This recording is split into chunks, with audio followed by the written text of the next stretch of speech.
Bonjour à toutes et à tous sur cette nouvelle vidéo. Donc c'est une vidéo astrologie, on va continuer le classement. Donc aujourd'hui on va découvrir qui est à la 10e place de mon classement. Donc avant d'annoncer la 10e place de mon classement, je vais d'abord commencer par vous rappeler un petit peu les règles de mon concours. Donc le classement n'est pas définitif, vous pouvez essayer de vous battre pour faire passer votre signe un peu plus haut dans mon classement. Donc je vous rappelle que j'ai divisé les signes en 3 catégories de 4 signes. Donc il y a les derniers, les moyens et les bestes. Donc les derniers, pour que votre signe monte dans le classement, il faut que vous ayez la vidéo la plus commentée. Les moyens, il faut que vous ayez la vidéo la plus likée. Et les bestes, il faut que vous ayez la vidéo la plus vue. Du coup, il va falloir partager, etc. un maximum. Donc sans plus tarder, je vais vous annoncer qui est à la 10e place de mon classement. Je vous avoue que j'ai beaucoup hésité entre les signes qui étaient à la 11e place, la 10e place et la 9e place. Parce que pour moi, je les mets tous dans le même paquet. C'est Kif Kif Bourrico. Mais du coup, j'ai quand même dû faire un choix pour faire un vrai classement. Et là, le signe que je viens de savoir aujourd'hui, pourquoi il n'est pas à la 9e place, c'est à cause d'un membre de ce signe qui a essayé de défendre son signe. Voilà, faut pas lui en vouloir, sauf qu'il ne l'a pas fait selon les règles. Il a essayé de m'acheter, de me soudoyer, je vous mets les screens tout de suite. Sauf qu'on ne m'achète pas, je suis intègre, surtout quand on parle d'astrologie. Donc voilà, c'est pour ça qu'aujourd'hui, ce signe est à la 10e place et non à la 9e. Voilà, donc vous pouvez remercier votre camarade. Pardon, vous savez même pas encore qui est-ce qui doit applaudir. Donc, sans plus tarder, je vous annoncer qui est à la 10e place. Roulement de tambour. Ce sont les cancers. Et oui, voilà, c'est à cause du coup de Jean-Loïc ou de Rapan Simon, je crois que c'est son pseudonyme sur YouTube, que vous êtes du coup à la 10e place et non à la 9e. Voilà, on ne me soudoie pas les cancers. Voilà, maintenant vous le saurez, donc essayez de défendre votre signe comme vous le pouvez dans les commentaires, mais bon, d'après moi ça va être un peu compliqué. Donc c'est parti.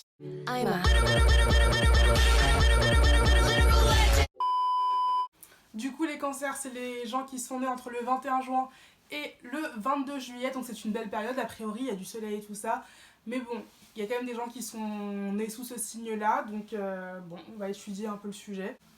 Donc pourquoi les cancers sont à la 10e place de mon classement? Donc j'ai fait une petite liste, elle est assez longue, du coup ça va plutôt être une longue liste. Donc première raison, ce sont des drama queens. J'ai l'impression qu'avec les cancers, chacun de leurs petits problèmes, les petits tracas de la vie, on dirait à chaque fois ils se comportent comme si vraiment le ciel leur était tombé sur la tête, comme si, je sais pas, genre tous les accablait, vraiment le monde est contre eux tout le temps, tout le temps, tout le temps. C'est fatigant. Chaque petit souci, ça devient vraiment un problème d'État. Il faut vraiment que tout le monde soit sur le pont pour régler leurs soucis. Au bout d'un moment, le monde ne tourne pas autour de vous et donc il va falloir vous calmer, peut-être apprendre à gérer vos petits problèmes de la vie tout seul. Voilà. Si je sais pas, il n'y a plus de pâtes dans le magasin, bah c'est pas grave, tu vas dans un autre magasin, tu ne te mets pas à pleurer, à te dire que le monde est contre toi. Après, un autre souci, c'est qu'ils sont aussi souvent dans les histoires. Donc c'est un peu comme les scorpions, c'est juste qu'eux ils s'énervent pas, ils se mettent juste à pleurer. Et en plus ils finissent souvent en larmes après les disputes parce que bah ils ont un trop plein d'émotions, juste ils voulaient aller quand même être comme tout le monde et donc aller dans le fight, sauf qu'au final ils ont pas su gérer et ils finissent en larmes. Et après du coup il faut les réconforter et tout ça. Vraiment, si vous voulez pas être en larmes à la fin de chaque dispute, peut-être arrêter de vous disputer. C'est une solution comme une autre. Les cancers ont la larme beaucoup trop facile. Être avec des cancers, c'est un budget mouchoir hyper important parce que ces gens ne font que pleurer, ils sont là tout le temps trop émotifs. Il y a une scène triste dans un film, ils pleurent tout le temps, c'est trop, c'est trop trop trop. Ce n'est pas une musique agréable d'entendre quelqu'un qui fait tout le temps. Voilà, c'est un peu fatigant. Vu qu'ils ont la larme facile, du coup, ça veut dire qu'ils sont aussi hyper susceptibles. Si tu leur dis le moindre truc, ils se mettent à pleurer, ils vont dire d'abord oh non, tout va bien, au final, ils se mettent à pleurer. À chaque fois, il faut peser ses mots. Les scorpions, faire attention parce que sinon ils vont crier dessus. Mais les cancers, sinon ils se mettent à pleurer. Du coup, il faut vraiment toujours marcher sur des œufs avec eux. Mais les cancers ne font pas que pleurer, hein. Ils sont pas inoffensifs, c'est pas juste des êtres qui relâchent de l'eau. Ils font aussi des petites crises de colère, c'est un peu un peu foufou. Et moi je les associe surtout là à la petite fille dans Monstres et compagnie qui fait des petites crises tout le temps. Et bah vraiment ça je trouve que c'est le comportement des cancers, tu vois. Ils sont tout joyeux d'un coup et puis après ils font des crises mais tu te dis mais qu'est-ce qui se passe à l'intérieur de toi, genre calme-toi. Après, moi je trouve ça aussi bizarre que les cancers se retrouvent toujours être les victimes dans les histoires, dans toutes les situations. C'est eux les victimes. Je pense que donc du coup, c'est surtout une sorte de manipulation. Ils arrivent à manipuler tout le monde pour faire croire que c'est eux les victimes dans l'histoire parce que du coup, ils vont se mettre à pleurer et à dire oh non, c'est moi qu'il faut. c'est moi qu'il faut soutenir dans ce moment difficile, c'est moi qui souffre en ce moment, etc. Alors que ça se trouve, c'est même eux qui ont causé toute la situation. Je trouve que c'est des gens extrêmement capricieux aussi. S'ils n'ont pas ce qu'ils veulent, bah voilà, et, on revoit le truc de Monstre et compagnie, la petite fille qui pleure comme ça, qui fait des crises. Je trouve qu'ils font ça, mais de vraiment dans beaucoup de situations, pas forcément capricieux. Je parle pas de matériel à ce moment-là, je parle de si t'as pas passé assez d'heures avec eux, si t'as pas assez donné de ta personne pour eux, et bah ils se mettent à faire des crises et ils partent dans des délires là comme ça, et tu te dis, mais waouh, qu'est-ce qui se passe? En fait, c'est très prenant, je trouve, de côtoyer des cancers. Un autre problème, je trouve qu'ils sont, donc, comme j'ai dit, ils pleurent beaucoup, ils sont aussi très fragiles et tout le temps devoir faire attention à un cancer, bah, c'est aussi ça prend beaucoup d'énergie et donc du coup c'est pour ça que je ne serais pas amie par exemple qu'avec des cancers parce que du coup à la fin de la journée tu dois être épuisé émotionnellement d'avoir dû comme ça aider la personne comme ça tout le temps parce qu'elle a du mal à gérer ses émotions. C'est au bout d'un moment je pense que tu deviens fou qu'avec des cancers vraiment.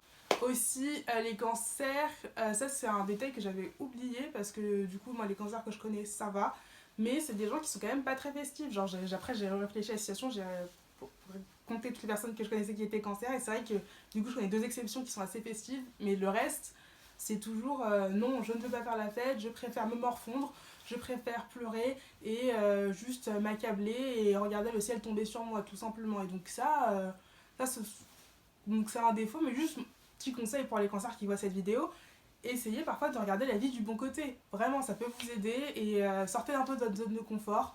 Même si vous êtes très, j'ai pas ce qualité après, vous êtes très posé, très familier, tout ça, peut-être parfois il faut sortir un peu de sa zone de confort et aller voir ce qu'il y a ailleurs. Voilà, ça peut vous faire du bien, peut-être arrêter enfin ça peut vous aider à être moins possessif, moins capricieux et tout ça, parce que vous allez voir qu'en fait il y a d'autres gens dehors et il n'y a pas que vous, votre personne et votre petite bulle. Voilà, faut sortir de la bulle, parfois faut un peu. J'arrive pas à faire un bruit de bulle. Il faut exploser sa bulle et en sortir. Mais après, les cancers, ils ont aussi j'ai listé que deux qualités, mais c'est des qualités très importantes. C'est que c'est des gens aussi, si t'as un problème genre, du côté un peu émotionnel, genre t'as des problèmes, t'es en mode je me sens pas très bien et tout en ce moment, bah, tu peux aller vers les cancers parce que du coup, eux, ils ont tellement d'émotions, ils en gèrent tellement à la minute, ils en créent même tout seuls, voilà, qu'ils savent gérer ça, donc du coup, ils ont peut-être les bons conseils pour gérer ta petite crise que tu traverses et tout ça. Donc c'est des bonnes épaules émotionnelles, je sais pas si ça existe. Enfin, ils sont là, enfin, ils sont assez intuitifs et tout ça. Du coup, ça, je trouve que c'est une bonne qualité des cancers. C'est aussi pour ça qu'ils sont pas aussi bas que les capricornes ou les scorpions. Voilà. Et aussi, du coup, ça rejoint là ce que j'ai dit juste avant, mais c'est des gens qui adorent protéger et aider leurs proches. Si vraiment tu fais partie du cercle fermé du cancer, bah tu sais que tu es en sécurité. Les scorpions c'était pareil parce que bah, du coup ils vont se battre pour ça, mais les cancers ça va plus vraiment en mode je vais prendre soin de toi, ne t'en fais pas, je suis là, etc. et tout. Donc du coup c'est aussi agréable. Donc par exemple quand vous passez un peu votre temps à aider le cancer à avancer, à gérer ses crises d'hystérie, et bah en fait vous êtes quand même récompensé avec une personne qui est là pour vous, qui est assez loyale, assez fidèle, donc c'est aussi ça qui est sympa avec les cancers. J'ai pas donné beaucoup de qualités, j'ai eu du mal à en penser à d'autres, mais je trouve que c'est deux qualités quand même importantes, donc voilà. Et si vous en avez d'autres, les cancers surtout n'hésitez pas à les donner en commentaire, voilà, qu'on voit un peu que vous n'êtes pas que pleurs et cris, qu'il y a autre chose un peu chez vous. On va passer maintenant à l'espace même. Bon ça je l'ai déjà dit, mais donc du coup trop d'émotions,